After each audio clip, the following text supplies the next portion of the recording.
Hello, welcome again to FAIRtax Power Radio. I'm Bob Paxton, I'm Bob Scarborough. and we are the FAIRtax Guys. I'm taking refuge in front of my Alaskan glacier again. Nice little cool breeze coming at me from behind. How cool is that? Yeah, it'll be on top of you in about a half a million years. Yeah. Actually, that glacier is retreating. When we were there, they had little stakes showing where it was at different points in time. Yeah, And that's happening to a lot of the glacier. They retreat and they advance, and they retreat and advance. It's kind of in a retreating stage at the moment, but it's still a beautiful sight. If you've never been to Alaska, you need to put that on your bucket list. that's awesome. I know a number of people who want to go, and I know of a fella who works up there. And can you imagine the vastness of that state? It's just it's massive. Oh yeah, well I'm going back here in a couple of months, and of course I took the train ride from Anchorage to Fairbanks. That went the other way from Fairbanks to Anchorage. Okay. 12-hour train ride in just some of the most spectacular. I'm not sure what this has to do with the fair tax, but that's I'll just what happens on occasions. I'll tell you what it has to do with the fair tax, and then we'll let you get into congress.gov. But it's part of what our show is going to be today. You could take more trips and see more places if the fair tax was the law of the land and we were taxing consumption and not income. So there. Very, very good, sir. All right, now we did not get a chance to do this last week because we had a guest on the show, and if you did not catch last week's episode, suggest you go back either in the YouTube channel or the Rumble archive and pick up on our conversation with former Congressman John Linder, the Yes. original sponsor of the fair tax bill way back in 1999 when he was representing Georgia's District 7. And John's a cool guy. He's got a lot of information about the fair tax. He's quite an articulate advocate for it. So Yeah. check out last week's Fair Tax Power Radio and see what we talked with John Linder about. But okay, how shall we go into our regular Congress.gov segment? And again, if you're unfamiliar with what we do here, we go to Congress.gov, put the words Internal Revenue Code in quotes into the search bar at the top of the page. Be sure on the left side you've only got legislation in the current Congress selected. And when you hit the go on that one, as of the date we're recording this, an even 1,600 hits are returned on that search, beginning at the top with S4237. This is a bill to amend the Internal Revenue Code to repeal the credit for new clean vehicles and for other purposes. And again, this would just emphasizes a point we talk about the fair tax and talk about the tax code all the time, how unstable it is. You'll get a credit, then they'll repeal it, then they'll change it, then they'll take it away again, then they'll mess with it again. You can never tell from one year to the next what the tax code is going to say because it is just built on shifting sand, which makes it really impossible for especially small business people like you there, Scarborough, to know what a good decision is under the current tax code because it becomes a bad decision later on. Long range planning is off the table. You can go a couple of quarters or maybe a legislative session and make decisions. But imagine what you would be able to do with a clear path for 7 years or more. That's one of the things that John Linder was talking about with us last week. How business decisions are not necessarily business decisions, that are the best interest of the business. Business decisions are actually decisions based on the tax consequences of what's going to happen. And actually, that's kind of how the fair tax came about. The businessmen who could put the fair tax together back in Houston in the mid-90s had realized after spending all day in a business meeting that they had spent about 80% of their time talking about the tax consequences and not about moving their business forward. And at that point, the light came on and they said, oh, there's got to be a better tax system. That's when they commissioned the economists to design what eventually became known as the fair tax. But that's it. When business decisions are made on business criteria and not tax consequences, can you imagine what that's going to do for the economy? Wow. Okay. That's Let's exactly. go on. Yes, sir. Let's go on. Here's another one that's more tax code instability. HR 8201. to amend the Internal Revenue Code to lower the corporate tax rate for small businesses and close the carried interest loophole, and your favorite phrase, for other purposes. So rates go up, rates go down, depending on who is in office and who controls Congress. Why don't we just get rid of the whole thing and make the tax rate on income zero, make the tax rate on businesses of all sizes, from mom and pop grocery stores all the way up to Walmart and ExxonMobil, make that corporate tax rate zero, because corporate taxes are really just a cost of doing business that gets passed on to consumers in the form of higher prices. But HR 8201 to amend the Internal Revenue Code to lower corporate tax rates for small businesses, which is probably a good idea unto itself, but it would be a lot better if you lowered that rate to zero. Very true. Absolutely. Okay. Well, okay. We'll just continue on here. This will be, here we go. HR 8194 to amend the Internal Revenue Code to exclude compensation from secondary employment. I guess that means if you're moonlighting at a second job, to exclude compensation from secondary employment for certain taxpayers, to exclude that compensation from the income and payroll taxes. Can you imagine the logistical nightmare that would be to enforce? Just, I mean, all of it is, and what we talked about as we talk on this show all the time, but especially with Congressman Linder last week, how embedded into Washington, D.C. is the whole machine that is essentially running on the fuel provided by the tax code. And that's where we find ourselves pretty much on a regular basis. No matter who's in office or who's in charge, the underlying challenge comes from the lobbyists whose main job is to curry favor with politicians so that the tax code can be manipulated to their benefit and their clients. Yeah. How many people, if this thing became law, are going to try to say, well, my primary job is actually secondary employment? You know, my primary employment is DJing weddings on the weekends, but I work at the radio station during the week. But my primary employment is my gig economy there at doing weddings and stuff. And you would not have to take taxes out for somebody like that. Can you imagine how many folks are going to be trying to game that system? Every day they wake up looking for it. How about we have a tax system that just simply cannot be gamed? The taxes are included in the prices of things you buy. You pay it at the cash register. Game over. You don't have to worry about primary employment or secondary employment and getting your taxes withheld from your paycheck, because there is no taxes withheld from your paycheck under the fair tax. And that's one of the things we're going to talk about a little bit later here on FAIRtax Power Radio. But let us continue here with Congress.gov. Another one from the Senate side, S4234. Now, this one is going to apply to you, Scarborough. A bill to amend the Internal Revenue Code of 1986 to classify certain automatic fire sprinkler system retrofits as 15-year property for purposes of depreciation. Now, I'm sure that your radio station up there is equipped with a fire sprinkler system that's required by the local building. That just makes me laugh. We're required to have two, I think they're 10-pound fire extinguishers, one at the front of the building in the back. And then I also have a hose that'll run the entire length of the building with a faucet out in the back that I can come in and spray, not on equipment, but, in case somebody, overcooked a bag of popcorn and it burned up in the microwave. Oh, mercy. Yeah. Fire hoses and radio transmission equipment do not make a good combination. No, and they don't line anymore either. All right, here's the last one today.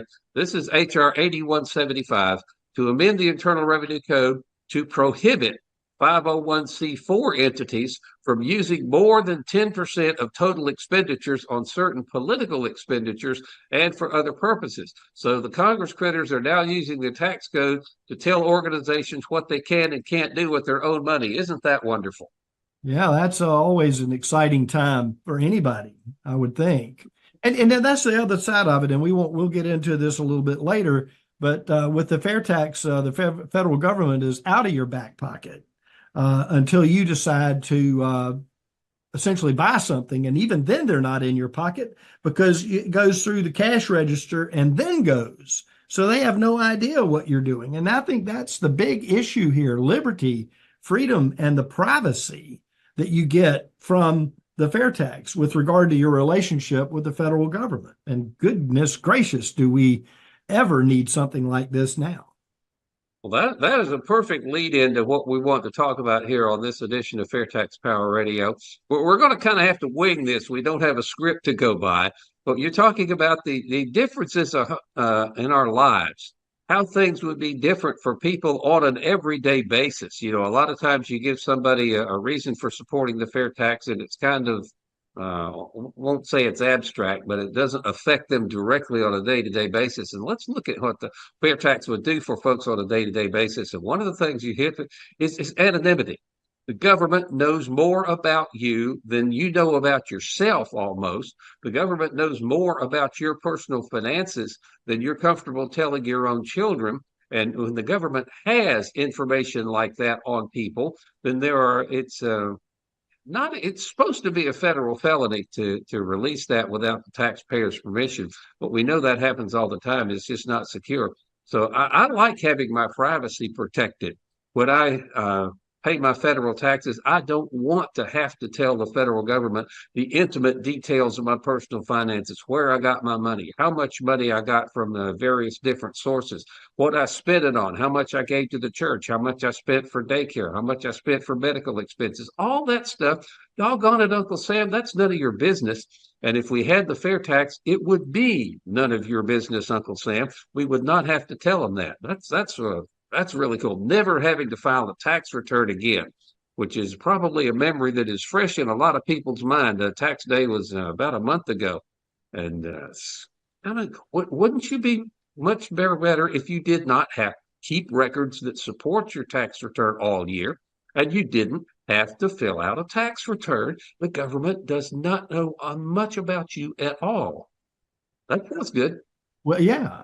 And one thing I always say is that we've never lived in a time where there wasn't an income tax. There are probably a few people that are out there that are living that were little babies when the income tax was enacted back in 1913. Yeah. So if you're 111 years old, you have lived long enough to have been under. I guarantee nobody working today has known anything other than the income tax. And most people working today, when withholding was implemented in World War II, that was back in the mid 40s. Yeah. But, that's what, 60, 80 years ago. Yeah. So I guarantee there's probably nobody working today, or very few people working today, who have worked under the income tax without withholding. So withholding, again, has just been something that people accept because it's the way it's always been. It's the only way they've ever known.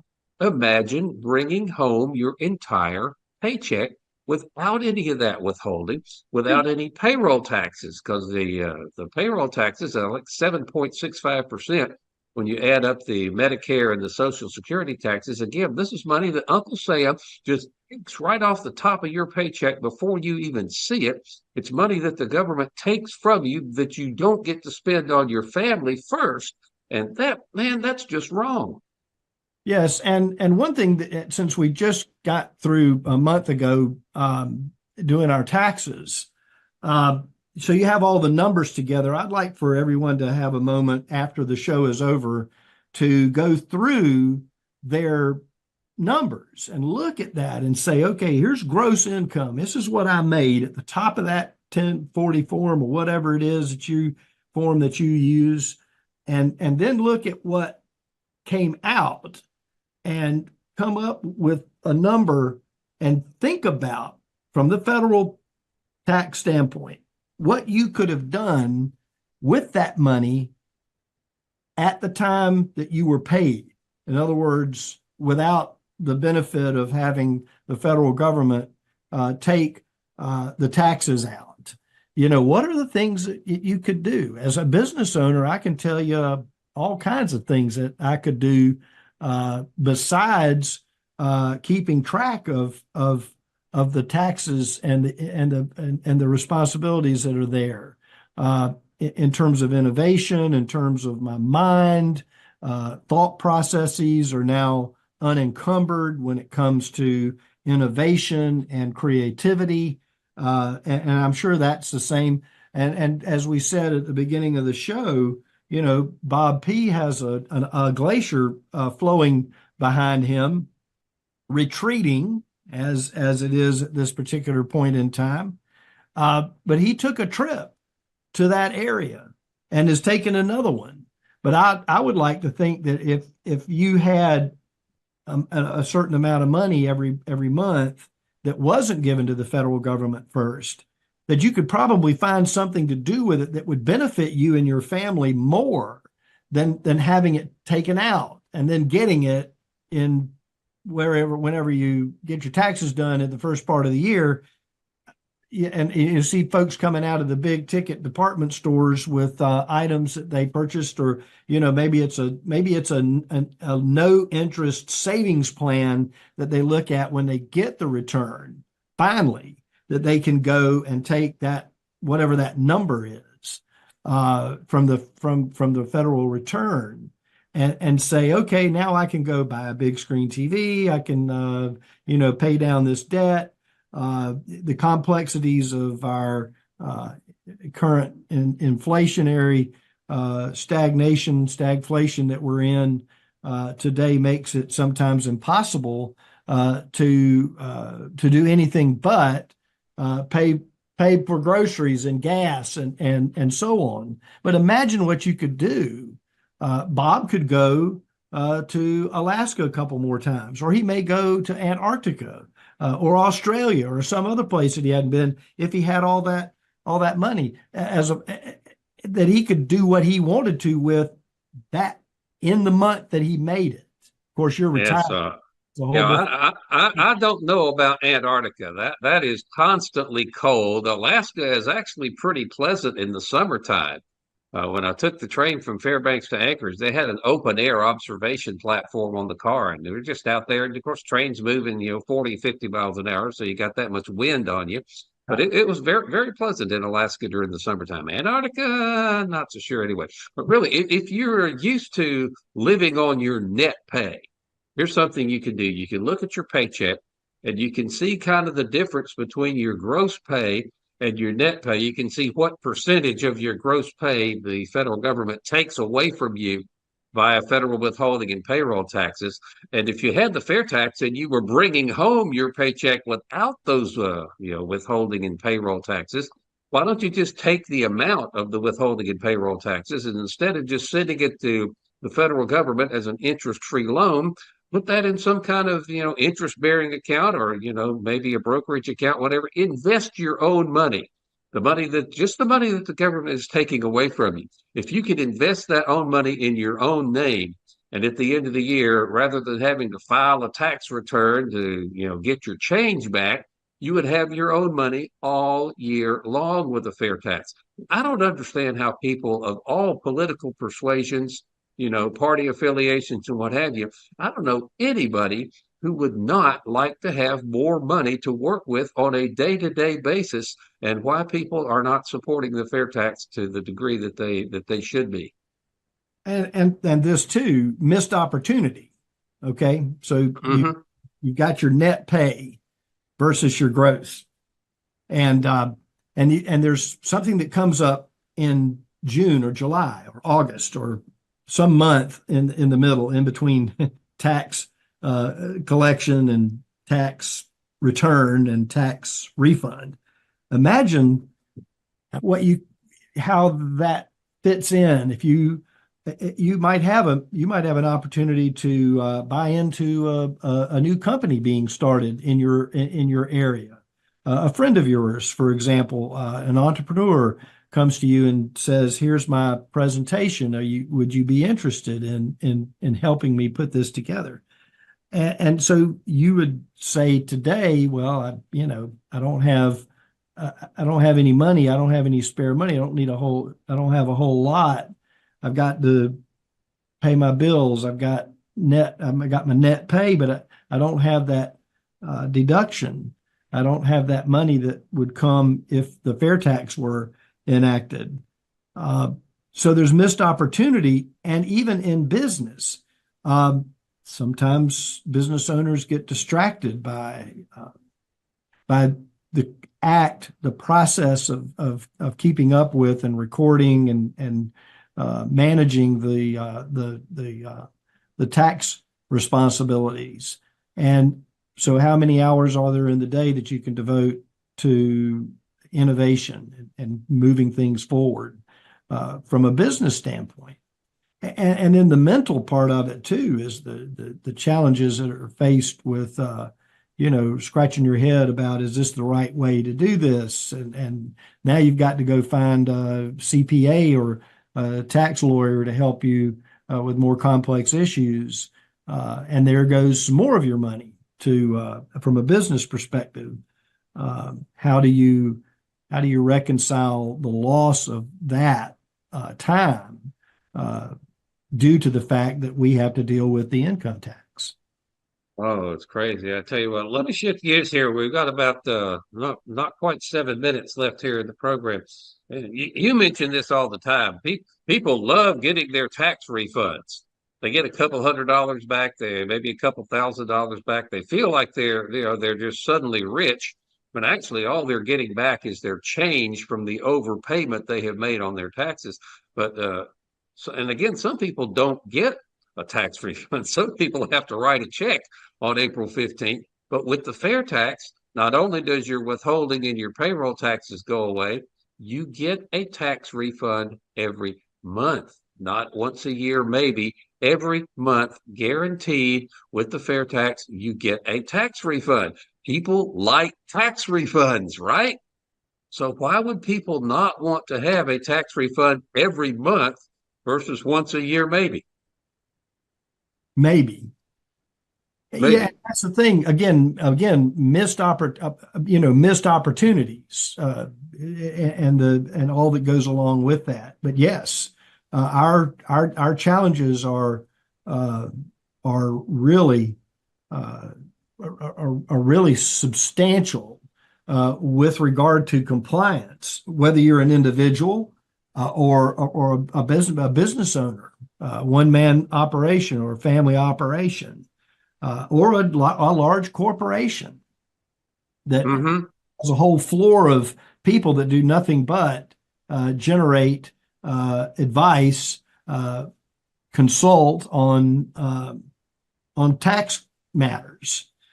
And that's, again, what could you do with your time and with your money in terms of creating a greater service through your business, whatever it is that you're doing. All right, let me look at some actual numbers here as time's getting away from us, talking about, well, if you're going to get your tax refund every month, it won't be as big as your one you get once a year. And just personally, my tax refund this year was not quite $1,000, a little under that. Right. But it's just me and my wife. I live in a two-person household. And if the fair tax were the law of the land today, the two of us together would get a consumption allowance of $30,120. That means that's how much we could spend tax-free. But the taxes that would be paid, the fair tax that would be paid on that amount of spending is $6,928. So that's what we would get back. So we would not be paying taxes on that first $30,000 we spend. And divided by 12, our monthly prebate would be $577, which means that 2 months worth of monthly prebate would be more than we got back in federal tax refund in one whole year. So I'm getting a lot more money if you add up how big your tax refund is going to be.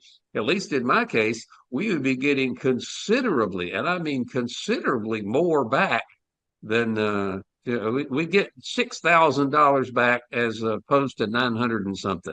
So I'd rather have the 6,000 than the 900 or something. So yeah, give me that prebate every month, guaranteed. I love it. Absolutely. And then here's another scenario. I'll wrap this thought up real quick. Okay. So living off your net income. You're living off your net income. Fair tax goes into effect. You get your full check, void of federal deductions. Instead of changing your lifestyle at that point, take that money and put it in the bank, or take that money and put it somewhere that it's going to actually work for you. Continue off the net. You may decide that you're going to increase your giving to charitable organizations, or you may decide that you're going to, put it into an investment of some kind that will accumulate money for you in terms of benefit, as opposed to waiting around for that one check, refund check that comes from the government, and you've lost opportunities. It's a big missed opportunity. So that's another challenge. Live off the net. Fair tax comes, passes, still live off the net, even though you've got the extra money that the federal government is not taking from you with the fair tax. Well, that's just it. Well, with the fair tax, we like to say you feed your family before you feed the government. With the income tax, with withholding and payroll taxes and all, Uncle Sam takes his cut before you even get it in your pocket, which means that you pay the government before you can buy milk for the baby, before you can buy bread, before you can get ice cream, before you can buy cheer wine or go to Mr. Barbecue. But with the fair tax, you get to keep all of your money, and you pay your federal taxes when you buy things, which means you have control over how much tax you pay. If I decide to buy a used car versus a new car, I can pay absolutely no federal tax on buying a used car versus a new car, because the fair tax is levied once and only once on the initial retail purchase of anything. Then after that, something can be resold as many times as they want, and there would never be another penny of fair tax due on those things. So bring home my whole paycheck, never have to file a tax return again, get a tax refund every month. What's not to like about the fair tax? Why are people just so set in their ways that they are in accepting what the Washington elite bureaucrats have imposed on us, the system that is designed to benefit them and not us? We, the people, need to rise up and tell our representatives, hey, if you don't vote for the fair tax, I ain't voting for you. Right. And you're gonna need to find a representative, find somebody to run for Congress, run for federal office, that goes in supporting the fair tax. And I think as time goes forward, all this pressure that we have on us with what's going on in the economy, I think eventually we're just going to have to say, we collectively, as a nation, we've got to find another way to operate our government. Absolutely. Well, I think the politicians are eventually going to have to figure that out, because the income tax is collapsing under its own weight. The evasion rate is astounding. And as I say, we're going to have to wrap this up on FAIRtax Power Radio. We're a slap out of time again. So again, thank you for watching, sharing the videos, telling people about the fair tax. And so until we meet again, I'm Bob Paxton. I'm Bob Scarborough. We are the FAIRtax Guys, reminding you the fair tax is the only truly fair tax. And once you understand it, you'll demand it. So tell me, how could I pay less taxes? Less? Yeah. I'm trying to get ahead, so how can I pay less? Well, I suppose you could pay less taxes by earning less money, or you could give to charity. How is that going to help? Actually, I'm not supposed to tell you this, but if you know the right people, okay, or if you have a really good lawyer, you can usually get around the big ones.